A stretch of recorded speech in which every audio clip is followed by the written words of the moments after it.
ମାଡ଼ି ଆସୁଛି ଭୟଙ୍କର ସମସ୍ୟା।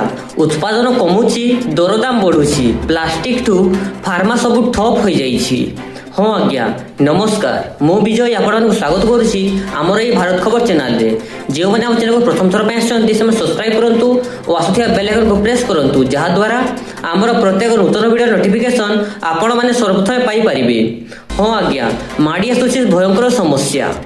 ଉତ୍ପାଦନ କମୁଛି, ଦରଦାମ ବଢ଼ୁଛି। ପଶ୍ଚିମ ଏସିଆରେ ଚାଲିଛି ଯୁଦ୍ଧର ତାଣ୍ଡବ ଲୀଳା।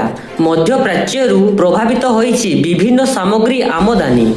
ସବୁଠାରୁ ଅଧିକ ପ୍ରଭାବିତ ହୋଇଛି ତୈଳ ଏବଂ ପ୍ରାକୃତିକ ଗ୍ୟାସ୍ ଯୋଗାଣ, ଯେଉଁଥିରୁ ପେଟ୍ରୋକେମିକାଲ ପ୍ରସ୍ତୁତ ହୋଇଥାଏ। ଦୈନନ୍ଦିନ ଜୀବନରେ ବ୍ୟବହାର ହେଉଥିବା ପ୍ରାୟ ସମସ୍ତ ସାମଗ୍ରୀରେ ଏହି ପେଟ୍ରୋକେମିକାଲ ପ୍ରମୁଖ କଞ୍ଚାମାଲ ଭାବରେ କାର୍ଯ୍ୟ କରିଥାଏ। ଘରୋଇ ଉତ୍ପାଦନ ପାଇଁ ମଧ୍ୟପ୍ରାଚ୍ୟରୁ ପ୍ରଚୁର ମାତ୍ରାରେ ପେଟ୍ରୋକେମିକାଲ ଆଣିଥାଏ ଭାରତ। ଦେଶକୁ ଆମଦାନୀ ହୋଇଥାଏ ପ୍ରାୟ 45% ପେଟ୍ରୋକେମିକାଲ ସାମଗ୍ରୀ। ଯୁଦ୍ଧ ସ୍ଥିତିରେ ସେଠାରୁ ଏହା ଆସିପାରୁନାହିଁ। ପ୍ଲାଷ୍ଟିକ, ରବର, ପୋଷାକ ଏବଂ ସାର ଆଦି ବିଭିନ୍ନ ସାମଗ୍ରୀ ପ୍ରସ୍ତୁତିରେ ପେଟ୍ରୋକେମିକାଲ ବ୍ୟବହାର କରାଯାଏ। ଏହାର ଅଭାବ ଯୋଗୁଁ ବିଭିନ୍ନ ଶିଳ୍ପ ଆଣ୍ଠେଇ ଗଲେଣି, କାରବାର ବନ୍ଦ ହୋଇଗଲାଣି। ଉତ୍ପାଦନ କମିବା ସହିତ ସବୁକିଛି ଆଗକୁ ମହଙ୍ଗା ହୋଇଯିବ। ଦରଦାମ ବୃଦ୍ଧିରେ ସନ୍ତୁଳି ହେବେ ଖାଉଟି, ଶିଳ୍ପ ହୋଇଯିବ ତଳିତଳାନ୍ତ। ଦେଶର ଅଭିବୃଦ୍ଧିରେ ଦେଖାଦେବ ବଡ଼ ହ୍ରାସ। ବିକଶିତ ଭାରତ ଲକ୍ଷ୍ୟ ଆଗରେ ଏବେ ଛିଡ଼ା ହୋଇଛି ବଡ଼ ଆହ୍ୱାନ। ପେଟ୍ରୋଲିୟମ ସଙ୍କଟରୁ 6,000ରୁ ଉର୍ଦ୍ଧ୍ୱରୁ ସାମଗ୍ରୀ ଉତ୍ପାଦନ ବ୍ୟାହତ ହୋଇଛି। ଫଳରେ ପ୍ଲାଷ୍ଟିକ, ଫାର୍ମାଠାରୁ ଆରମ୍ଭ କରି ବ୍ୟାପକ କ୍ଷେତ୍ର ଠପ୍ ହୋଇଗଲାଣି। ବାହାରୁ ପେଟ୍ରୋଲିୟମ ଆସିପାରୁନାହିଁ।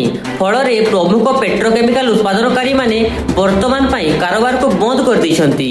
ବର୍ତ୍ତମାନ ଦେଖାଦେଇଥିବା ଭୂ ରାଜନୈତିକ ସମସ୍ୟା ଯୋଗୁଁ କେବଳ ସାର ଆମଦାନୀ ବ୍ୟାହତ ହୋଇନାହିଁ, ଘରୋଇ ଉତ୍ପାଦନ ବି ପ୍ରଭାବିତ ହୋଇଛି। ୟୁରିଆ ଏବଂ ଡିଏପି ଆମଦାନୀ ପ୍ରଭାବିତ ହୋଇଛି। ଏହା ସହିତ ଏ ସାରଗୁଡ଼ିକର ଘରୋଇ ଉତ୍ପାଦନ ବି ବାଧା ପାଇଛି।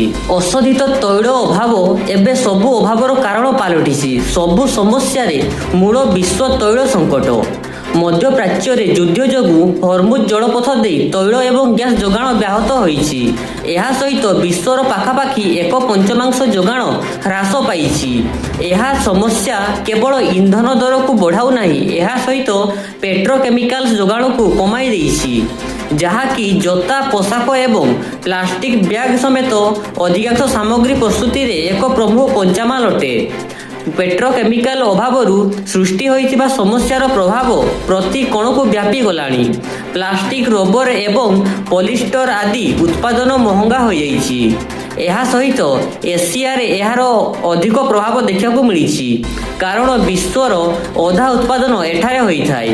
ତୈଳ ଏବଂ ଅନ୍ୟାନ୍ୟ ସାମଗ୍ରୀ ପାଇଁ ଏସୀୟ ରାଷ୍ଟ୍ରଗୁଡ଼ିକ ଆମଦାନୀ ଉପରେ ଅଧିକ ନିର୍ଭରଶୀଳ। ଦକ୍ଷିଣ କୋରିଆରେ ଲୋକେ ଟ୍ରାସ୍ ବ୍ୟାଗ୍ ଅଧିକ ବ୍ୟବହାର କରିଥାନ୍ତି।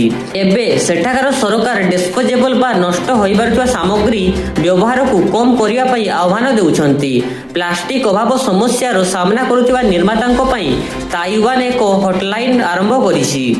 ଏଠାକାର ଧାନ ଚାଷୀମାନେ କହିଛନ୍ତି ଯେ ସେମାନେ ଭ୍ୟାକ୍ୟୁମ୍ ସିଲ୍ଡ ବ୍ୟାଗ୍ ପାଇପାରୁନାହାନ୍ତି, ତେଣୁ ସେମାନେ ଦର ବଢ଼ାଇ ଚାଲିଛନ୍ତି। ଭାରତ ଏହାର ୟୁରିଆ ଆବଶ୍ୟକତାର 13% ଏବଂ ଡିଏପି ଆବଶ୍ୟକତାର 60% ଆମଦାନୀ ମାଧ୍ୟମରେ ପୂରଣ କରିଥାଏ।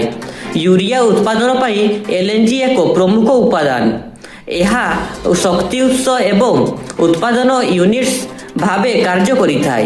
ରିପୋର୍ଟ ଅନୁସାରେ ଯୁଦ୍ଧର 2 ସପ୍ତାହ ପୂର୍ବରୁ ସାର ଶିଳ୍ପକୁ ଗ୍ୟାସ୍ ଯୋଗାଣ ଥିଲା 70%। ଡିଏପି ଉତ୍ପାଦନ ପାଇଁ ଆବଶ୍ୟକତା ହୋଇଥାଏ ଆମୋନିଆ, ଯାହାକି ପ୍ରାକୃତିକ ଗ୍ୟାସ୍ରୁ ପ୍ରସ୍ତୁତ ହୋଇଥାଏ। ସାର ଅଭାବ ସ୍ଥିତିରେ ଚିନ୍ତା ହେଉଛି ଯେ ଯୁଦ୍ଧ ମେ କିମ୍ବା ଜୁନ୍ ଯାଏ ଚାଲିଲେ ଶସ୍ୟ ସଙ୍କଟ ଉପୁଜିବ।